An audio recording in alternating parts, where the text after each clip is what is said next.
ખેડૂત ભાઈઓ, કપાસ, જીરું આ બધા પાકોની જેટલી જ અગત્યતા ધરાવતો આપણો ગુજરાતનો પાક એટલે મગફળીનો પાક.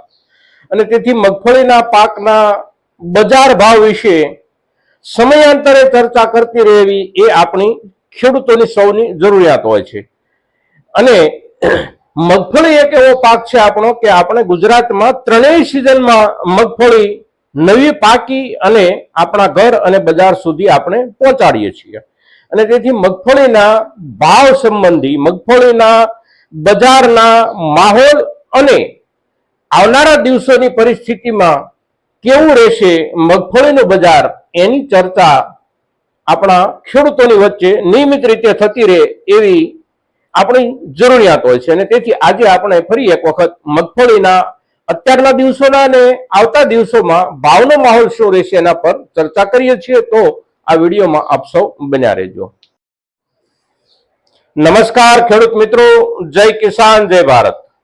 ખેડૂત ભાઈઓ, આપણી ચર્ચાઓના આધારે આપ સૌ જાણો છો કે મગફળીના ઉત્પાદનમાં સમગ્ર વિશ્વમાં આપણો ભારત બીજા ક્રમનો ઉત્પાદક દેશ છે.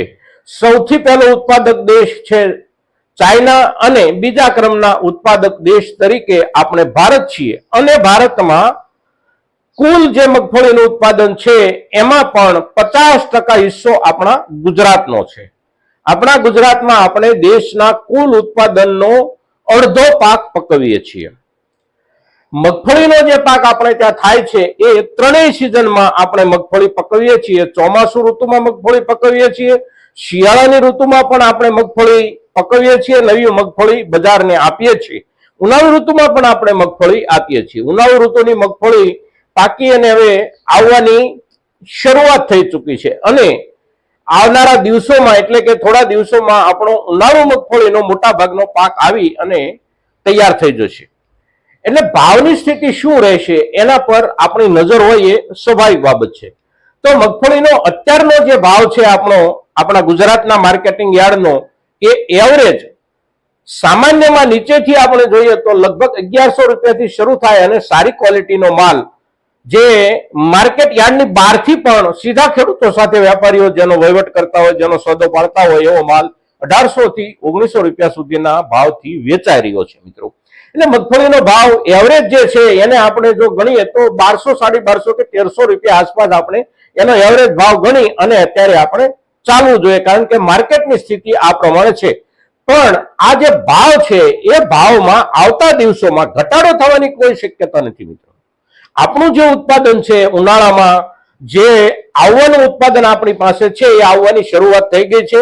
આવતા દિવસોમાં એ ઉત્પાદન પીક પર એટલે કે ખૂબ મોટા જથ્થામાં આપણા સુધી પહોંચશે અને યાર્ડમાં જશે તો પણ મગફળીના ભાવમાં લાંબો ઘટાડો થવાની કોઈ શક્યતા નથી.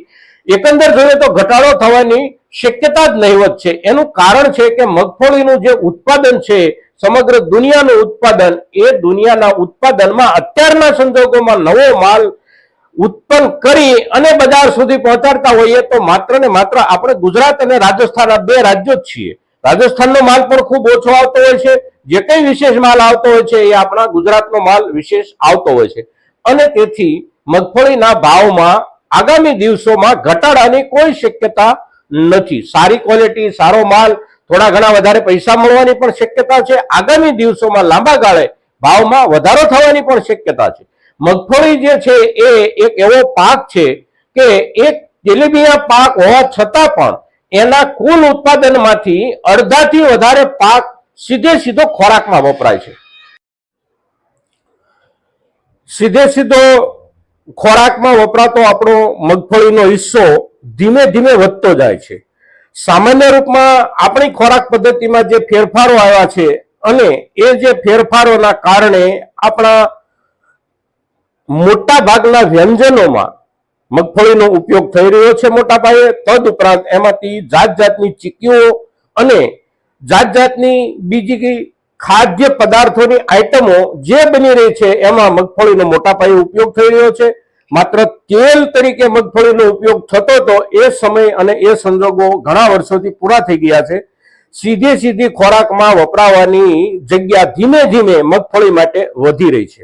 અને તેથી મગફળીની આપણી સ્થાનિક વપરાશ જે છે એ જ એટલી બધી છે અત્યારના સંજોગોમાં કે આપણે જે ઉત્પાદન છેલ્લા વર્ષોમાં કરી રહ્યા છીએ એ ઉત્પાદનથી આપણે વપરાશની બહુ જાજા આગળ નથી નીકળી જતા. વપરાશની જે જરૂરિયાત છે એના સુધી માંડ આપણે પહોંચી શકીએ છીએ. બીજા ક્રમે જોઈએ તો કોઈ પણ ચીજ વસ્તુની નિકાસ હંમેશા ભાવના ધોરણે થતી હોય છે. આંતરરાષ્ટ્રીય બજારમાં મગફળીના જે ભાવો ચાલે છે એ ભાવો કરતા પણ આપણા સ્થાનિક બજારમાં એનો વેપાર મોટો હોવાના કારણે આપણા ભાવ છેલ્લા 2 થી 3 વર્ષથી ઊંચા રહેતા હોવાના કારણે નિકાસની પણ જરૂરિયાત નથી રહેતી અને બહારના દેશો એટલી બધી ચીજ મગફળી જે છે એ આપણી પાસેથી મંગાવતા પણ નથી, કારણ કે એમની ખોરાક પદ્ધતિમાં મગફળી માટે બહુ ઓછી જગ્યા છે અને એમના ખોરાકમાં તેલીબિયા તરીકે એમાંથી તેલ કાઢીને ખાવા માટે પણ મગફળીનો રિવાજ એમને ત્યાં ઓછો છે. મગફળીનું મહત્તમ ઉત્પાદન ચાઇનામાં બીજા ક્રમે, આપણે ત્યાં ત્રીજા ક્રમે કેટલાક આફ્રિકન દેશો જેમ કે સુદાન હોય, નાઇજીરિયા હોય, નાઇજર હોય, આ બધા ઉત્તર આફ્રિકાના જે દેશો છે ત્યાં મગફળીનું ઉત્પાદન થાય છે.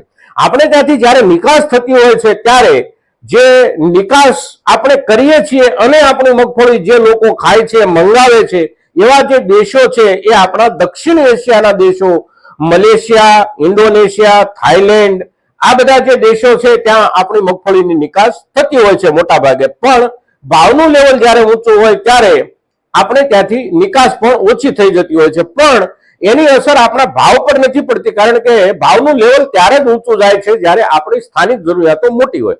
આ વર્ષમાં પણ આપણી સ્થાનિક જરૂરિયાતો કરતા મગફળીનું ઉત્પાદન આપણે ત્યાં વધારે નથી. મગફળીનું એકંદર ઉત્પાદન આપણું ઘણું બધું છે, પણ આપણી જરૂરિયાત પણ એટલી બધી મોટી છે સ્થાનિક કક્ષાએ. અને હવે 5 થી 6 મહિનાનો સમયગાળો આપણી સામે એવો આવી રહ્યો છે કે આ સમયગાળા દરમિયાન મોટા પાયે મગફળી પાકી અને બજારમાં આવવાની શક્યતાઓ નથી. ઉનાળુ પાકના વાવેતરના જે માલ આપણા સુધી આવવાના હતા અને આવવાના બાકી છે એ માલનો સમયગાળો હવે વધારેમાં વધારે 15 થી 20 દિવસનો છે. 15 થી 20 દિવસમાં ઉનાળુ મગફળીનો પણ મોટા ભાગનો પાક ખેડૂત સુધી અને બજાર સુધી આવી જશે. ત્યાર પછી ચોમાસાના વાવેતરનો પાક જે આવવાનો હોય તે ઓક્ટોબર મહિના સુધી આપણા બજારમાં આવવાનો નથી હોતો અને તેથી 3 થી 4 મહિનાનો આ જે સમયગાળો બાકી વધે છે એ સમયગાળામાં જે વપરાશ થવાની છે એ વપરાશ માટે અત્યારનો જે માલ છે એના ઉપર જ આધાર છે. નવા માલની કોઈ શક્યતા નથી, નવા માલની કોઈ જોગવાઈ નથી અને તેથી આગામી દિવસોમાં થોડા સમયાંતરે થોડા સ્વરૂપમાં દરેક પ્રકારના માલમાં ભાવ વધારાની શક્યતાઓ છે મિત્રો. અને તેથી મગફળીના પાકમાં વધારો આ આવતા દિવસોમાં દેખાઈ રહેલું ચિત્ર છે અને તેથી આપણા મગફળી પકવતા ખેડૂતો કોઈ પણ જાતની ચિંતા કર્યા વિના આગામી દિવસો માટે શક્ય હોય તો સંગ્રહ કરે, નહીં તો બજારના ધોરણે, બજારને ધ્યાનમાં લઈ, બજારનો અભ્યાસ કરી અને સમય પર પોતાનો માલ કાપતા રહે. મગફળી પકવતા આપણા ખેડૂતો આ વિડીયોથી જે રૂપમાં માહિતગાર થઈ શકવાના હોય એ રૂપમાં માહિતગાર થઈ શકે એટલા માટે આપણે આપણા મગફળી પકવતા ખેડૂતો સુધી આ વિડીયો અચૂક પહોંચાડીએ તો દરેક મિત્રો, દરેક ખેડૂતો આપણા બીજા ખેડૂતો સુધી આ વિડીયો પહોંચાડવાનો પ્રયાસ કરે એવી આપ સૌની પાસે અપેક્ષા સાથે જય કિસાન, જય ભારત.